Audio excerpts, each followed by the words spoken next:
दोस्तों, जहाँ कभी सरकारी नौकरी ही सुरक्षा की प्रतीक थी, आज वहीं आप देखेंगे तो स्टार्टअप भारत की नई आकांक्षा बन चुका है। दोस्तों, आज हम बहुत ही इम्पोर्टेंट एक टॉपिक पर बात करेंगे और यह जो टॉपिक है आप देखेंगे द हिंदू और द इंडियन एक्सप्रेस के न्यूज़पेपर में सबसे फर्स्ट पेज पर आपको देखने को मिल जाएगा।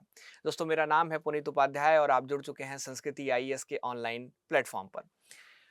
दोस्तों, अगर हम बात करें तो सबसे पहले हम इस आर्टिकल के संदर्भ में यह देखेंगे कि जो 2025 का रिकॉर्ड है, जो स्टार्टअप इंडिया के अंतर्गत जो रिकॉर्ड है, उसकी हम बात करेंगे। इसके अलावा जो कुल वृद्धि हुई है ना? कि कितने स्टार्टअप अभी भारत में आपको देखने को मिल रहे हैं, उनकी चर्चा करेंगे। साथ ही साथ जो यूनिकॉर्न है, उनकी बात करेंगे कि कितने इसमें यूनिकॉर्न हैं। और इसके अलावा हम बात करेंगे कि जो स्टार्टअप इंडिया कार्यक्रम है, अगर हम वैश्विक स्थान देखें, तो वैश्विक जो है स्थान में यह किस पायदान पर है, इसकी भी चर्चा करेंगे। साथ ही साथ हम जो सामाजिक सांस्कृतिक बदलाव इससे हुए हैं, जो सरकारी सहायता और जो फंडिंग इसमें मिली है, इसके अलावा जो भविष्य की दिशा इससे जो है तय हो सकती है, इन सभी पहलुओं पर बहुत विस्तृत तरीके से हम बात करने वाले हैं आज के इस सेशन में। तो दोस्तों, आइए शुरुआत करते हैं। आप देखेंगे स्टार्टअप इंडिया एक दशक की बेमिसाल यात्रा जो है तय कर ली है। 2016 से लेकर 2026 तक नवाचार से विकसित भारत के निर्माण तक की जो है यात्रा तय करी गई है। दोस्तों, अगर हम बात करें तो 16 जनवरी 2026 को शुरू हुई एक नीतिगत पहल थी है और अब दुनिया के सबसे बड़े स्टार्टअप इकोसिस्टम में यह बदल चुकी है, जो स्टार्टअप इंडिया है। दोस्तों, अगर हम बात करें तो इसमें जो डेटा हम देखेंगे वह बहुत ही ऑथेंटिक और बहुत ही सिस्टमैटिक डेटा है और साथ ही साथ जब प्रधानमंत्री महोदय जो है, जैसा कि 16 जनवरी 2026 को जब इसका वर्षगांठ मनाया जा रहा था, तो प्रधानमंत्री महोदय हमारे जो है उसमें पार्टिसिपेट किए थे। तो उनके समक्ष यह सारे आंकड़े आए और उन आंकड़ों पर उन्होंने बहुत अच्छे से डिस्कशन भी किया हुआ है और उसी पर बेस्ड आंकड़े हैं, उनकी हम जब चर्चा करने वाले हैं। दोस्तों, सबसे पहले अगर हम बात करें तो विकास और उपलब्धियों के जो आंकड़े हैं, इसमें 2 लाख प्लस अभी तक आप देखेंगे तो 2 लाख प्लस जो स्टार्टअप हैं वह आपको देखने को मिलेंगे इंडिया में। दिसंबर 2025 तक का यह आंकड़ा है, ध्यान रखिएगा। इसके अलावा अगर हम बात करें तो यहाँ पर अगर हम यूनिकॉर्न की बात करें तो 120 यूनिकॉर्न आपको देखने को मिलेंगे। हम समझेंगे कि यूनिकॉर्न क्या है आगे जो है, ठीक है। इसके अलावा अगर हम बात करें तो विश्व स्तर पर जो भारत का स्थान है सबसे बड़े स्टार्टअप इकोसिस्टम में, तो वह जो है तीसरे पायदान पर हम हैं। इसको भी आपको ध्यान रखने की आवश्यकता है। साथ ही साथ आप देखेंगे तो 1.66 मिलियन प्रत्यक्ष नौकरियां इससे सृजित हुई हैं और 2016 से अक्टूबर 2024 तक का यह आंकड़ा आपके पास देखने को मिल रहा है।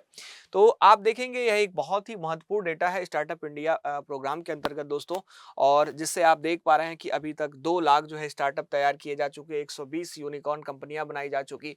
तीसरे पायदान पर हम जो है भारत को रख पाए हैं इस क्षेत्र में, और इसके अलावा 1.66 मिलियन तक की जो नौकरियां हैं उनको हम सृजित कर पाए हैं 2016 अक्टूबर से लेकर 2024 तक दोस्तों।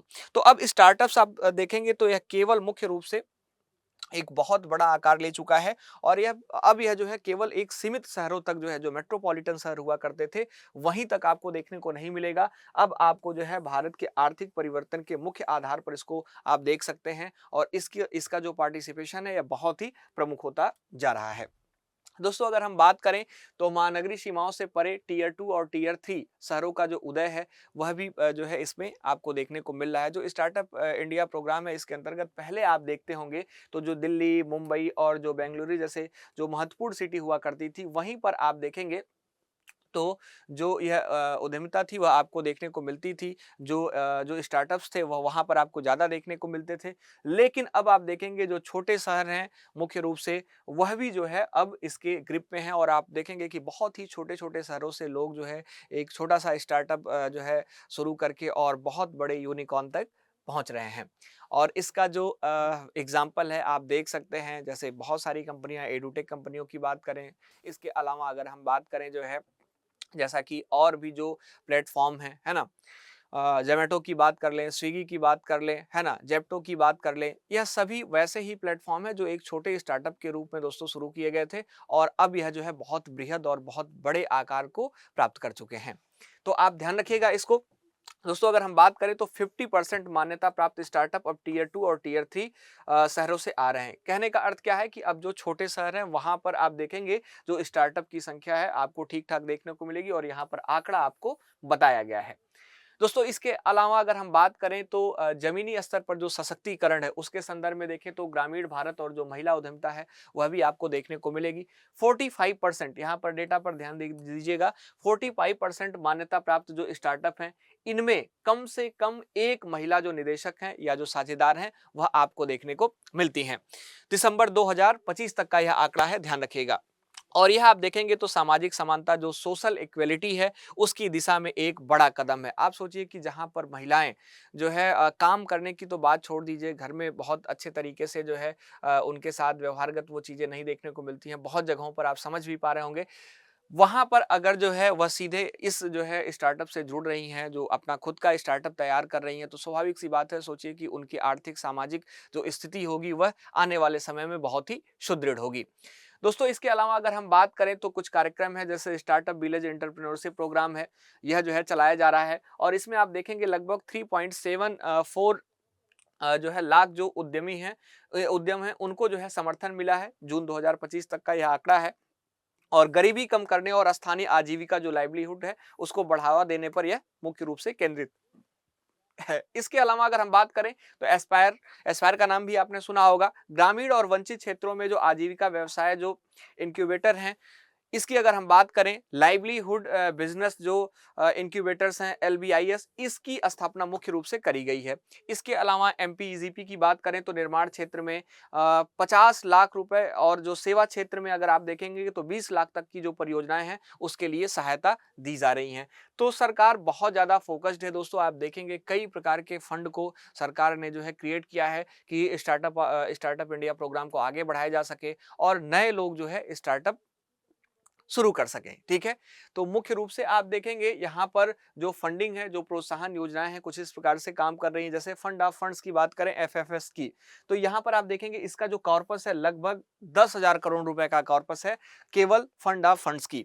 इसके अलावा अगर हम और भी इसके इकोसिस्टम में जाएं तो सीड फंड्स स्कीम है, आप जानते ही होंगे। इसके कॉर्पस की बात करें तो 945 करोड़ रुपए का इसका कॉर्पस है और साथ ही साथ यहाँ पर क्रेडिट गारंटी जो है, इसके अंतर्गत CGSS की बात करें तो इसमें भी आप देखेंगे 800 जो है करोड़ का आप देखेंगे क्रेडिट गारंटी भी दिया गया है, जिसमें 330 प्लस ऋणों के लिए जो कोलेट्रल मुक्त ऋण सुविधाएं हैं वह उपलब्ध कराई जाती हैं। अब स्वाभाविक सी बात है, अगर इतना फंड एलोकेट होगा तो जो स्टार्टअप होगा उसको सहायता मिलेगी ही मिलेगी, है ना। और अगर मिलेगी और व्यक्ति मजबूत होगा, काम करने के लिए तत्पर होगा और बिल्कुल जो है सिस्टमेटिक तरीके से वह काम करेगा, तो वह आगे बढ़ेगा अपने स्टार्टअप को लेकर, है ना। तो बहुत तरह की सुविधाएं हैं, गवर्नमेंट के द्वारा जो फंड्स हैं वह जो है दिए जा रहे हैं नए स्टार्टअप के लिए, आप यहाँ पर ध्यान दे सकते हैं।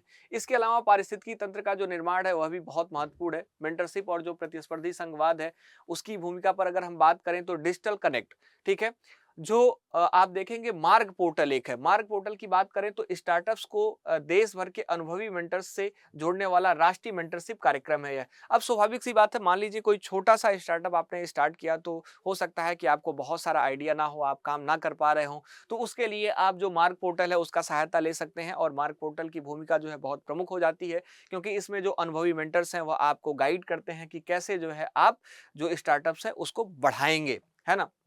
तो मुख्य रूप से यह प्लेटफॉर्म बहुत ही महत्वपूर्ण है। इसके अलावा स्टार्टअप इंडिया इन्वेस्टर कनेक्ट की बात करें तो यह भी प्लेटफॉर्म बहुत ही महत्वपूर्ण हो जाता है।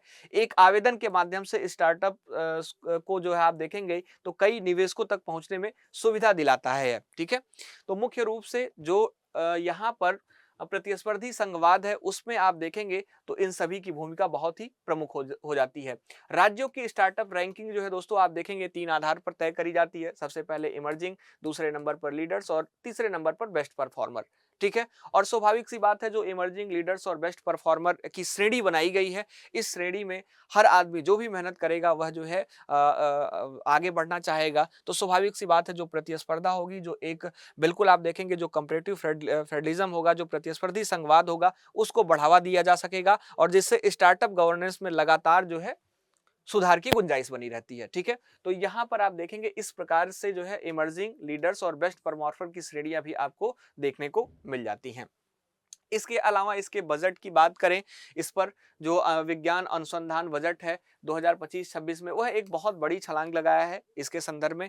तो आप देखेंगे लगभग यहाँ पर 20,000 करोड़ विज्ञान और प्रौद्योगिकी विभाग से जो है आवंटित किया गया है, डीएसटी है ना, डीएसटी को आवंटित किया गया है। और रणनीतिक इसका फोकस जो है वह डीप टेक और जेनरिक एआई और इसके अलावा जो रणनीतिक स्वायत्ता है ना, जो मशीन लर्निंग है, जो इसके अलावा आप देखेंगे जो डिफेंस है, जो एरोस्पेस है, इन सभी में मुख्य रूप से जो निजी निवेश है उसको बढ़ाने की अनिवार्यता है और उसके लिए विशेष रूप से इस बजट को एलोकेट किया गया है। ठीक है।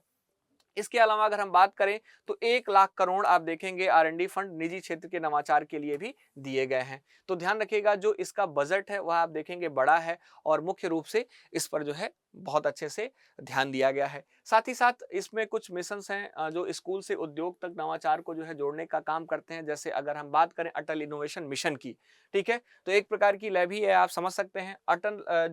अटल थिंकिंग लैब्स है, ठीक है, एआईएम, अगर हम बात करें एआईएम 1.1 के प्रभाव की, तो इसमें जो अटल थिंकिंग लैब्स है दोस्तों, आप देखेंगे लगभग 10,000 लैब्स इसके जो है उपलब्ध हैं। अभी 733 जिलों में ये लैब्स फैले हुए हैं और इसमें लगभग 1.1 करोड़ जो छात्र हैं उनकी पार्टिसिपेशन, उनकी भागीदारी आपको देखने को मिलती है और लगभग 16 लाख जो प्रोजेक्ट हैं वह आपको देखने को मिलते हैं इसमें, है ना। इसके अलावा एआईएम 2.0 की बात करें तो यहाँ पर जो 2024 से यह जो है जारी है, तो इसमें आप देखेंगे लैंग्वेज इंक्लूसिव प्रोग्राम शामिल है। मुख्य रूप से इस पर अगर आप गौर करेंगे और इसमें 22 भाषाओं में 30 वर्नाकुलर इनोवेशन सेंटर्स बनाए गए हैं।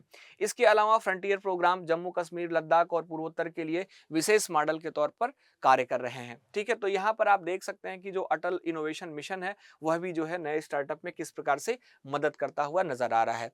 साथ ही साथ अगर हम डीप टेक और जो जियो स्पेशल क्रांति है उसके संदर्भ में बात करें तो नेशनल जियो स्पेशल जो मिशन है उसके लिए 100 करोड़ रुपए, पीएम गति शक्ति के साथ इसका एकीकरण है, बुनियादी ढांचे और शहरी नियोजन का जो आधुनिकीकरण है वह आपको देखने को मिलता है।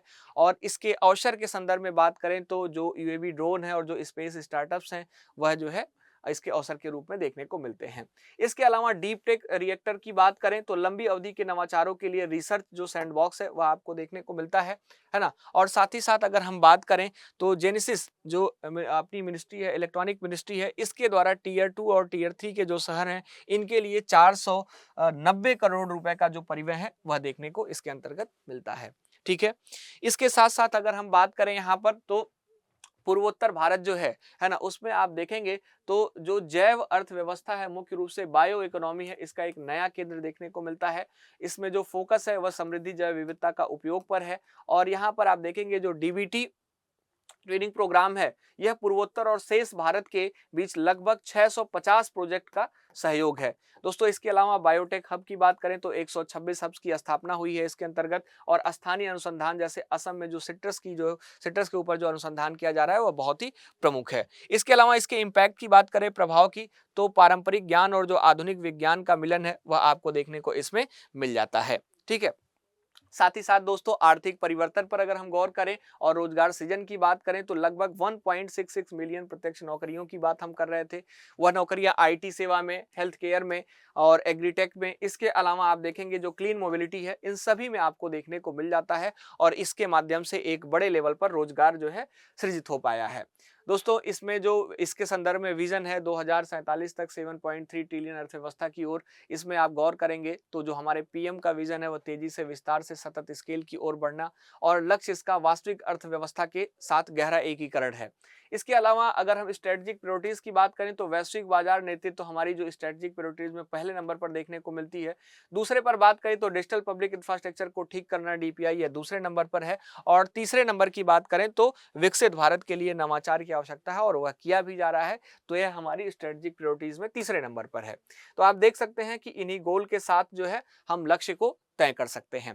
दोस्तों आप समझ चुके होंगे कि जो स्टार्टअप इंडिया कार्यक्रम है, जो स्टार्टअप इंडिया है, अगर इसकी बात करें तो भारत की बहुत ही एक अलग तरह की आकांक्षा बन चुकी है। दोस्तों सामाजिक सांस्कृतिक बदलाव भी इसमें देखने को मिले हैं। लोगों में जो जोखिम उठाने की जो क्षमता है वह जो है मुख्य रूप से बढ़ रही है। ठीक है। और जो आप देखते थे कि एक आदमी सिक्योरिटी के लिए जो सरकारी नौकरी की जो है सरकारी नौकरी की सुरक्षा को लेकर जो है विशेष रूप से केंद्रित होता था, वह अब जो है अपने पैरों पर बहुत ही सिस्टमैटिक तरीके से खड़ा होना चाहता है, जोखिम लेना चाहता है और बहुत तेजी से कम समय में आगे बढ़ने की क्षमता विकसित करना चाहता है, ऐसे प्रोग्राम के माध्यम से।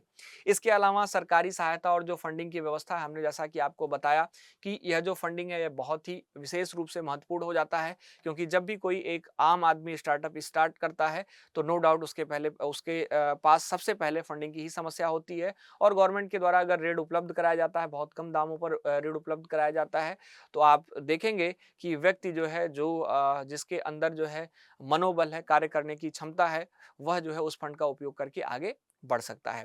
इसके अलावा भविष्य की दिशा पर हमने बात करी तो जो डीप टेक्नोलॉजी है उसमें एआई, मशीन लर्निंग, जो क्वांटम कंप्यूटिंग है, इसके अलावा डिफेंस है, एरोस्पेस है, इस दिशा में मुख्य रूप से स्टार्टअप इंडिया अभी काम करता हुआ आपको बहुत सुदृढ़ तरीके से नजर आता है। तो दोस्तों, आशा करता हूं कि आप इसके बारे में बहुत अच्छे से समझ पाए होंगे और साथ ही साथ आप आज के इस सेशन में यह समझ पाए होंगे कि जो नए स्टार्टअप जितने हैं, इसमें जो कुल वृद्धि हुई है, जो यूनिकॉर्न है, जैसा कि हमने बताया कि 125 यूनिकॉर्न है और जो वैश्विक स्थान इसका है, तीसरे लेवल पर जो वैश्विक स्थान में जो हमारा पायदान सेट किया गया, तीसरे लेवल पर जो हमने सेट किया है, वह बहुत ही प्रमुख है। ठीक है। तो आप ध्यान रखिएगा दोस्तों, यह बेहद महत्वपूर्ण जो है टॉपिक था और आपके एग्जाम से सीधे जुड़ा हुआ था। आशा करता हूं कि आप इससे लाभान्वित भी होंगे और एग्जाम में अगर इससे प्रश्न पूछा जाएगा तो आप इजीली टैकल भी कर पाएंगे। तो मिलते हैं हम अपने किसी नेक्स्ट वीडियो में और देखते हैं अगले टॉपिक को, जो आपके एग्जाम के पॉइंट ऑफ व्यू से बहुत ही रिलेवेंट होगा। तो आज के सेशन में इतना ही। थैंक यू सो मच, बहुत बहुत धन्यवाद आप सभी का संस्कृति आईएएस के ऑनलाइन प्लेटफॉर्म से जुड़ने के लिए।